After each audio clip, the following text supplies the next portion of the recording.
بسم الله الرحمن الرحيم الرحمن علم القرآن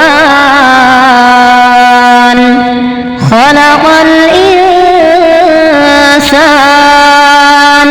علمه البيان الشمس والقمر بحسبان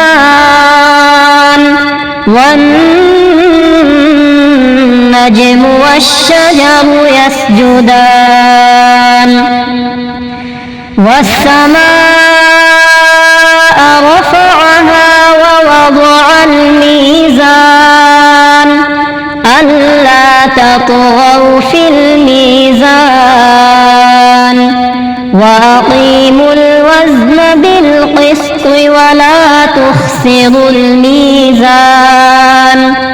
والأرض وضعها للأنام فيها فاكهة والنخل ذات الأكمام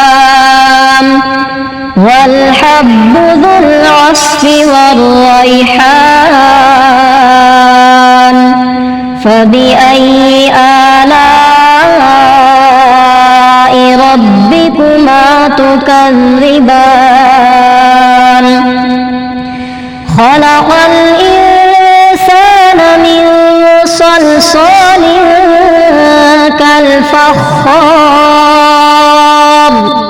وخلق الجان من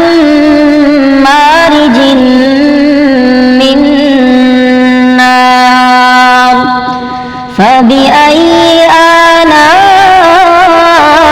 آلاء ربكما تكذبان رب المشرقين ورب المغربين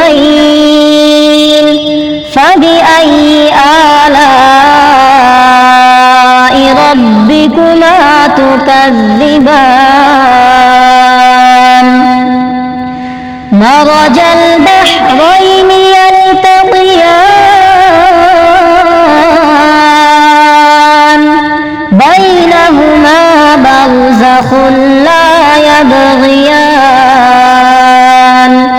فبأي آلاء ربكما تكذبان يخرج منهما اللؤلؤ والمرجان فبأي آلاء ربكما تكذبان